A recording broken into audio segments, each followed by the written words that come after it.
বেশি পড়েছিল। কয়বার? একবার। সুবহানাল্লাহ বেশি পড়েছিল, আর আমি একবার সুবহানাল্লাহ কম পড়েছি। দেখা যাবে জান্নাতে আমার চেয়ে তার মর্যাদা এক ধাপ উপরে চলে গিয়েছে, শুধুমাত্র একবার সুবহানাল্লাহ বলার কারণে। তখন বোঝা যাবে যে একবার সুবহানাল্লাহ বলার পরিমাণ, সময়ের দাম কত ছিল। এটা বর্তমানে বোঝানো কঠিন।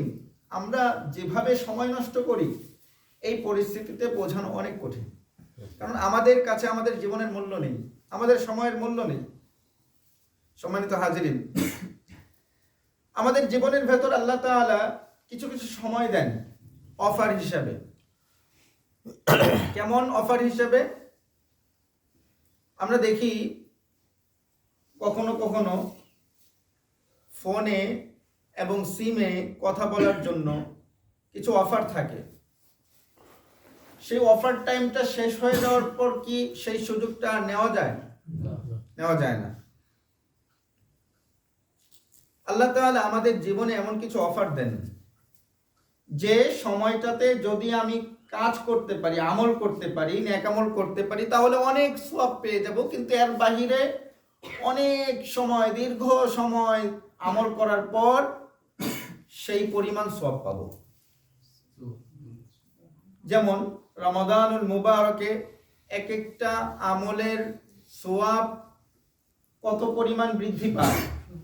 70 গুণ বৃদ্ধি পায়। এটা কি রমাদানের বাইরে আমল করলে পাওয়া যাবে? পাওয়া যাবে না। আজকের যে রাত লাইলাতুন নিসফ মিন শাবান, এটা হচ্ছে হাদিসের পরিভাষা। আমরা যেটাকে শবে বরাত হিসেবে চিনি, হাদিসের পরিভাষা হচ্ছে লাইলাতুন নিসফ মিন শাবান, শাবানের মধ্য রজনী। বর্তমান যে মাসটা চলছে সেই মাসের নাম কি? শাবান। শাবানের মধ্য রজনীটা আমাদের জন্য আল্লাহর পক্ষ থেকে একটা অফার। কেমন অফার? এই লাইলাতুন নিসফ মিন শাবানের ফজিলত এত বেশি, আল্লাহ রাসূল সাল্লাল্লাহু আলাইহি ওয়াসাল্লাম বলেছেন, দুই ব্যক্তি ছাড়া আল্লাহ তাআলা সমস্ত সৃষ্টিকুলকে মাফ করে দেবেন। সুবহানাল্লাহ। এই রাতের শুধু গুরুত্ব যে তা না, বরঞ্চ রমাদানুল মুবারকের আগের মাস এবং পরের মাস এর গুরুত্ব অনেক বেশি। আল্লাহ রাসূল সাল্লাল্লাহু আলাইহি ওয়াসাল্লাম এই মাসে সবচেয়ে বেশি সিয়াম পালন করতেন, রোজা রাখতেন। এটা আল্লাহ রাসূল সাল্লাল্লাহু আলাইহি ওয়াসাল্লামের একটা অভ্যাস ছিল। আল্লাহ রাসূল সাল্লাল্লাহু আলাইহি ওয়াসাল্লামের স্বাভাবিক অভ্যাস ছিল প্রত্যেক মাসে আইয়ামুল বীদের সিয়াম পালন করতেন, রোজা রাখতেন। আইয়ামুল বীদ চন্দ্র মাসের 13, 14, 15। আপনারা দেখবেন চাঁদ ওঠে 1 তারিখে চাঁদ ওঠে। তো 1, 2, 3 এভাবে গুনতে গুনতে 13, 14, 13তে চাঁদ পূর্ণ হয়। আমরা তো আর চাঁদ দেখি না, অথচ একটা সময় ছিল মানুষ চাঁদ দেখে বলতে পারতো আজ কয় তারিখ। আল্লাহ তাআলা চাঁদ দিয়েছেন তারিখ গণনা করার জন্য, সূর্য দিয়েছেন দিনের সময় গণনা করার জন্য। আগের মুরব্বীরা হয়তো বলতে পারবেন যে ঘড়ি না দেখে সূর্য দেখেই সময় বলে দিতে পারবেন। কিন্তু বর্তমান ডিজিটাল যুগে আমরা যারা আছি, আমরা কিন্তু পারবো না। কারণ আমরা ঘড়ির উপর এবং টেকনোলজির উপর এত বেশি ডিপেন্ডেন্ট হয়েছি যে টেকনোলজি যদি আমার হাত থেকে হাতছাড়া হয়ে যায় তাহলে আমি পঙ্গু হয়ে যাই। অথচ আল্লাহ তাআলা প্রাকৃতিকভাবে এগুলো তৈরি করেছেন যাতে করে আমি আমার জীবন, আমার সময়, দিনের সময় এবং রাতের সময় যাতে আমি গণনা করতে পারি।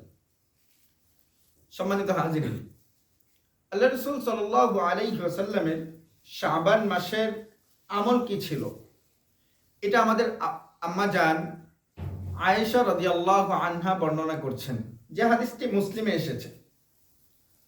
আল্লাহ তাআলা সূরাতুল আহজাবের 21 নং আয়াতে বলছেন, লাকাদ কানা লাকুম ফি রাসূলিল্লাহি উসওয়াতুন হাসানাহ।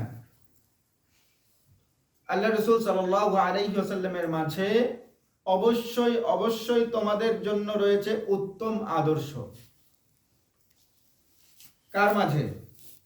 আল্লাহ রসুল সাল্লাল্লাহু আলাইহি ওয়াসাল্লামের মাঝে, মুহাম্মদ সাল্লাল্লাহু আলাইহি ওয়াসাল্লামের জীবনীতে, নাকি অন্য কোনো ব্যক্তির জীবনীতে আমাদের জন্য উত্তম আদর্শ রয়েছে? হ্যাঁ, অন্য ব্যক্তি যারা আছেন ওনাদের জীবন আদর্শটা যদি মুহাম্মদ সাল্লাল্লাহু আলাইহি ওয়াসাল্লামের জীবন আদর্শ এবং লাইফ স্টাইলের সাথে মিলে তাহলে কোনো সমস্যা নেই, আর যদি না মিলে তাহলে সেটা গ্রহণ করা যাবে না। আল্লাহ রাসূল সাল্লাল্লাহু আলাইহি ওয়াসাল্লাম এবং সাহাবায়ে কেরামের জীবন আদর্শ লাইফ স্টাইলের সাথে কোনো ব্যক্তির লাইফ স্টাইল না মিলা সত্ত্বেও যদি কেউ তাদেরকে অনুসরণ করে তাহলে নির্ঘাত সে পথভ্রষ্ট হবে, এতে কোনো সন্দেহ নেই, বলাই বাহুল্য। সম্মানিত হাজিরিন, তো আল্লাহ রাসূল সাল্লাল্লাহু আলাইহি ওয়াসাল্লাম শাবান মাস যেভাবে কাটিয়েছেন সেভাবেই তো আমাদের কাটানো উচিত, নাকি না? আল্লাহ রাসূল সাল্লাল্লাহু আলাইহি ওয়াসাল্লাম প্রত্যেক মাসে এই 3 দিন রোজা রাখতেন, প্রত্যেক মাসে 13, 14, 15, আর প্রত্যেক সপ্তাহে 2 দিন রোজা রাখতেন। এক হচ্ছে ইয়াউমুল ইসনাইন সোমবার, ইয়াউমুল খামিস বৃহস্পতিবার। এই 2 দিন আল্লাহ রাসূল সাল্লাল্লাহু আলাইহি ওয়াসাল্লাম সিয়াম পালন করতেন, রোজা রাখতেন। আম্মা জান আয়েশা রাদিয়াল্লাহু আনহা আমাদেরকে জানাচ্ছেন যে হাদিসটি মুসলিমে এসেছে, মুসলিম শরীফের 2691 নং হাদিস।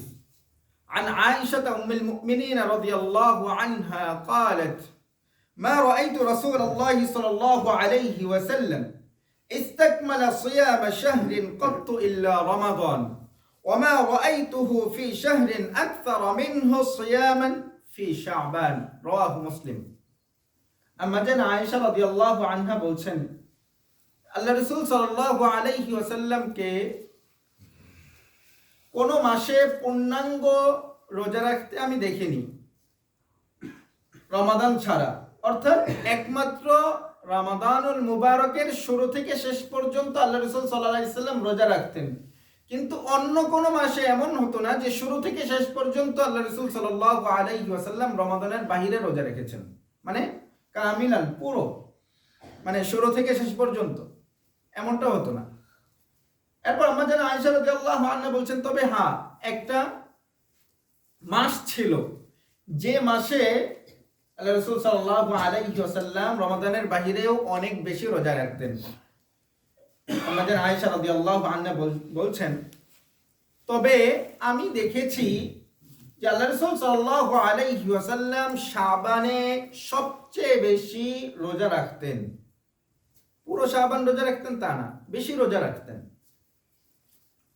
তো বুখারী শরীফের একটা বর্ণনা আছে, বুখারী শরীফের ওই বর্ণনাতে এসেছে যে আল্লাহ রাসূল সাল্লাল্লাহু আলাইহি ওয়াসাল্লামের এই সুন্নাহটা কেউ যদি পালন করতে চায় তাহলে সে যেন, এবং আল্লাহ রাসূল সাল্লাল্লাহু আলাইহি ওয়াসাল্লামের অভ্যাসও এমন ছিল, শাবানের প্রথম দিকে রোজা শুরু করতে পারে, ভেঙে ভেঙে রাখতে পারে, একটা রাখতে পারে, একটা ভাঙতে পারে, আরেকটা রাখতে পারে, আরেকটা ভাঙতে পারে, এভাবে করতে পারে। তো শেষের দিকে গিয়ে রমাদানের 3 দিন আগে অর্থাৎ 27 তারিখ, শাবানের 27, 28, 29 এই 3 দিন সে সিয়াম পালন করবে না। কারণ কি? কারণ লাগাতার যদি শাবান মাসে রোজা রাখে তাহলে রমাদানুল মুবারকের 1 মাস সিয়াম পালন করাটা তার জন্য কঠিন হতে পারে।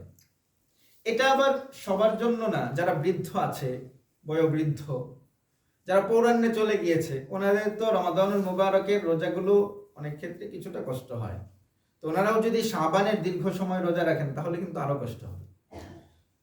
যাদের এখনো যৌবন আছে, যারা তরুণ যুবক, তারা আল্লাহ রাসূল সাল্লাল্লাহু আলাইহি ওয়াসাল্লামের এই আমলটা পূর্ণাঙ্গভাবে পালন করতে পারে।